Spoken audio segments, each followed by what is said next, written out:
warahmatullahi wabarakatuh.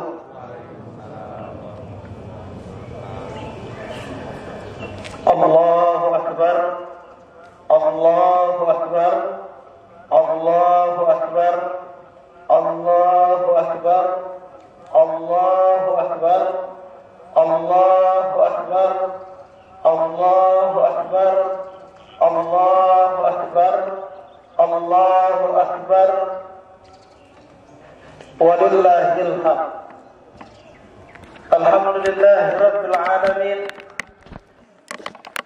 Alhamdulillahilladzi hadana li hadza wa ma kunna linahtadiya laula an hadana Allah. May yahdihillahu fala mudilla lahu wa may yudlilhu fala hadiya lahu. Asyhadu an la ilaha illallah wahdahu la syarika lahu wa asyhadu anna Muhammadan abduhu wa rasuluhu la nabiyya ba'dahu. Allahumma salli wa sallim ala nabiyyina Muhammadin wa ala alihi wa ashabihi wa man tabi'ahum bi ihsanin ila yaumiddin, amma ba'd. Fa ya ibadallah, usikum wa nafsi bi taqwallah. Faqad faza al-muttaqun. Faqala ta'ala fil Qur'anil Karim: Ya ayyuhalladzina amanu taqullaha haqqa tuqatih wa la tamutunna illa wa antum muslimun. Hadirin jamaah salat Idul Adha yang dirahmati Allah Subhanahu wa taala. Pada kesempatan yang berbahagia ini, di hari yang mulia ini, kembali khatib mengingatkan diri khatib dan jamaah sekalian agar kita bertakwa kepada Allah dengan sebenar-benarnya takwa. Wa tazawwadu fa inna khairaz zadi taqwa. Dengan sebenar-benarnya takwa, melaksanakan segala perintahnya dan menjauhi segala larangannya. Wala tamutunna illa wa antum muslimun, dan janganlah sekali-kali kita meninggal dunia kecuali dalam keadaan berserah diri kepada Allah. Allahu Akbar, Allahu Akbar, Allahu Akbar, walillahil hamd. Pada hakikatnya kita yang hadir di tempat ini semuanya adalah seorang musafir yang sedang melakukan perjalanan, dan nanti kita akan sampai ke tujuan kita, yaitu menghadap Allah Subhanahu wa taala. Dan orang-orang yang berbahagia adalah yang mempersiapkan dirinya untuk bertemu dengan Allah Subhanahu wa taala.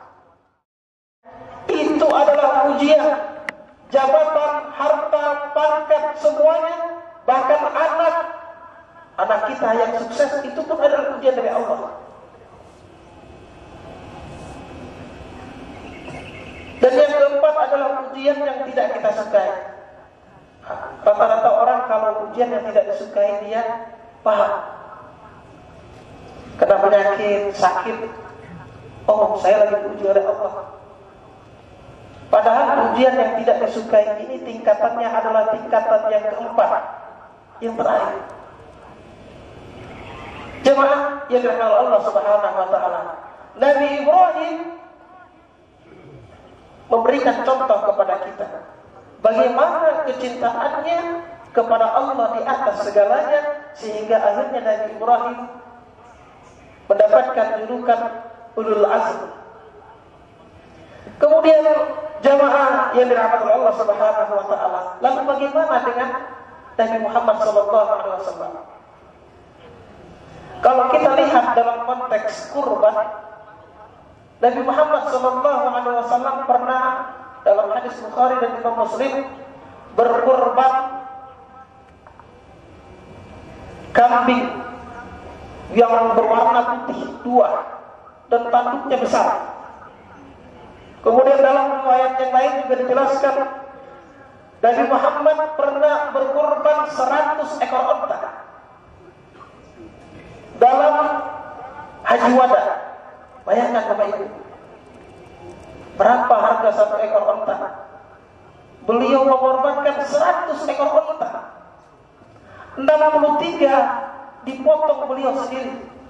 Kemudian sisanya 37 dipotong oleh Ali bin Abi Thalib. Dan jemaah yang Allah Subhanahu wa taala lalu berkorban tanda cinta kepada sesama bagaimana?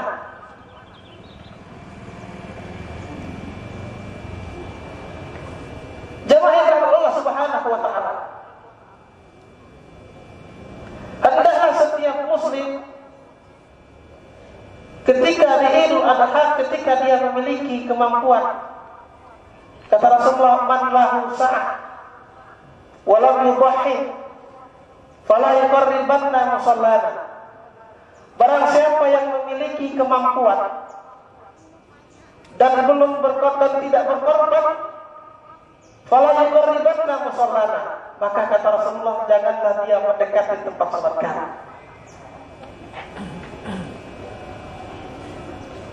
Apa maksud dari sa'ah? Siapa yang dimaksud dengan kemampuan di sini apa?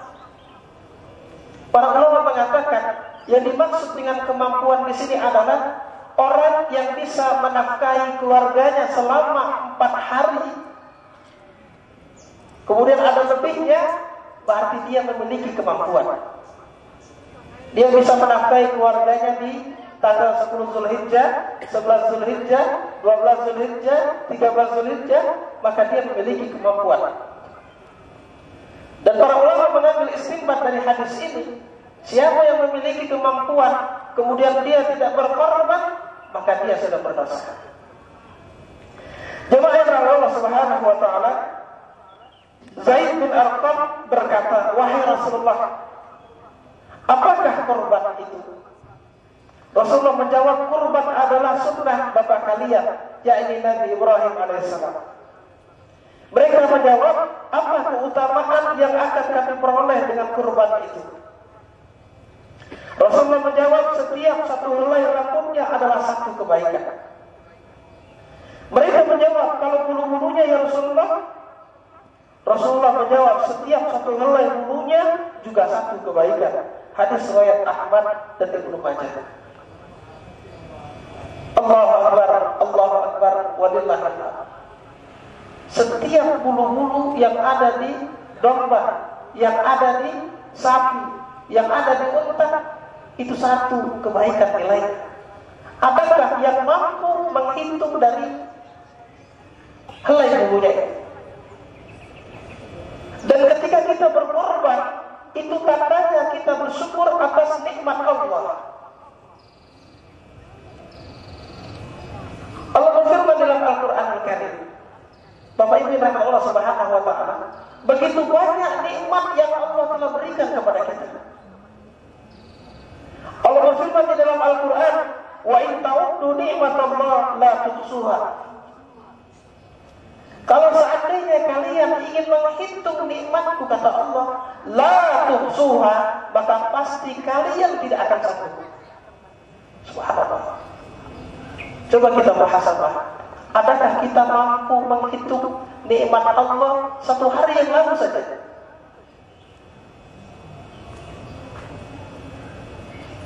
Ketika di musim Covid ini kita baru tahu ternyata harga oksigen itu mahal. Itu baru oksigen saja. Bagaimana dengan nikmat-nikmat Allah yang lainnya? Kita bisa melihat, kita bisa mendengar dan lain sebagainya. Jemaah yang rahmat Allah Subhanahu wa taala.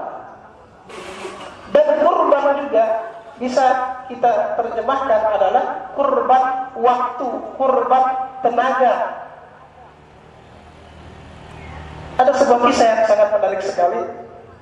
Kisah Amirul Mukminin Umar bin Khattab.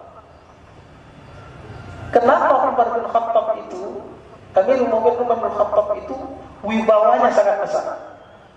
Dalam ilmu kepemimpinan ada 5 tingkatan sebagai seorang pemimpin. Dan tingkatan yang tertinggi adalah pengorbanan. Ketika kita menjadi seorang leader, ketika kita menjadi seorang pemimpin, ketika kita menjadi seorang ayah, ketika kita menjadi seorang ibu, kita mau berkorban untuk keluarga kita, kita mau berkorban untuk masyarakat kita, maka kita dalam kondisi level tertinggi. Amirul Mukminin Umar bin Khattab, beliau setiap malam, hampir setiap malam berkeliling. Ketika waktu paceklik, dia melewati sebuah tenda. Ternyata ada seorang musafir yang istrinya akan melahirkan. Dan orang ini tidak tahu kalau itu adalah Umar bin Khattab.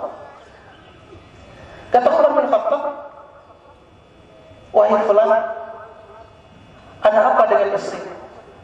Karena kedengaran. Orang ini cuek, karena dia tidak tahu bahwa ini adalah Umar bin Khattab, Amirul Mukminin, yang kalau disebut namanya kerajaan Persia dan Romawi, rajanya geger. Orang ini diam saja. Kata Umar bin Khattab, "Bolehkah aku membantunya?" Orang ini tetap diam.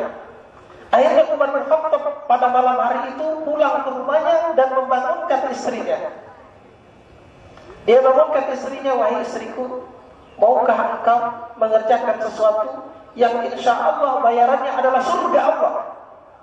Bayangkan, presiden mengajak istrinya berkorban waktu, berkorban tenaga, berkorban ilmu, berkorban harta.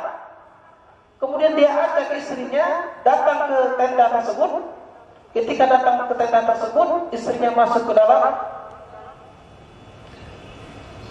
Kemudian Umar bin Khattab di luar menenangkan hati suami ini. Saya yakin para suami ketika istrinya sedang akan melahirkan, 1000 perasaan di dalam hatinya. Apa yang dilakukan oleh Umar bin Khattab? Umar membuat kue. Presiden membuat kue dengan tangannya sendiri, ditiupnya hingga asapnya dan debunya itu mengenai wajahnya. Dan orang ini tidak tahu kalau yang membantunya adalah Umar bin Khattab. Tidak beberapa lama kemudian, istri Umar bin Khattab, Amirul Mukminin, keluar. Saking bahagianya dia lupa. Dia katakan, "Wahai Amirul Mukminin, beritahulah kepada sahabatmu bahwa anaknya sudah lahir dengan selamat." Apa yang terjadi jemaah? Orang ini bukannya kesenangan, tapi ketakutan. Kenapa? Karena ternyata yang di dekatnya adalah Umar bin Khattab, Amirul Mukminin, yang setan saja, iblis saja takut kepadanya, jin saja takut kepadanya. Ketika itu dia mengatakan, "Maafkan aku, wahai Amirul Mukminin, aku tidak tahu bahwa engkau adalah Amirul Mukminin." Kata Umar bin Khattab, "Tidak." Jemaah yang Allah Subhanahu wa taala, ini konteks ketika kita hubungan sosial kepada sesama. Ketika seorang pemimpin, seorang ayah memperhatikan, berkorban untuk keluarganya, berkorban untuk anaknya, untuk istrinya, dia perhatikan pendidikan agamanya, dia perhatikan anaknya sehingga anaknya tidak merasa diabaikan, maka yakinlah nanti ketika ayah tersebut sudah tua, anaknya akan perhatian kepadanya. Begitu juga ketika kita mungkin camat, RT, RW dan lain sebagainya. Ketika kita berkorban dengan tenaga kita berkorban dengan waktu kita berkorban dengan ilmu kita berkorban dengan harta kita, maka yakinlah masyarakat dan orang-orang yang berada di sekitarnya akan hormat kepadanya. Tentunya kita berkorban sebagaimana kata Al-Imam Al-Ghazali, setiap manusia akan binasa kecuali orang yang berilmu. Setiap orang yang berilmu akan binasa kecuali orang yang beramal dengan ilmunya. Dan setiap orang yang beramal akan binasa kecuali orang yang ikhlas beramal karena Allah Subhanahu wa taala. Maka sebagai penutup, jamaah yang dirahmati Allah Subhanahu wa taala, hendaklah kita berkorban apapun yang kita miliki. Wa qul i'malu, beramallah. Karena nanti Allah dan Rasulullah dan kaum mukminin yang akan menyaksikan apa yang kalian kerjakan, apa yang kita kerjakan. Dan yakinlah sebesar apapun, sekecil apapun yang kita lakukan, kita kerjakan karena Allah, maka Allah pasti tidak akan menyia-nyiakan. Mudah-mudahan bermanfaat. Barakallahu li wa lakum fil Qur'anil azim wa nafa'ani wa iyyakum ma fihi minal ayati wa dzikril hakim wa taqabbala minni minkum tilawatahu innahu huwas samiul alim.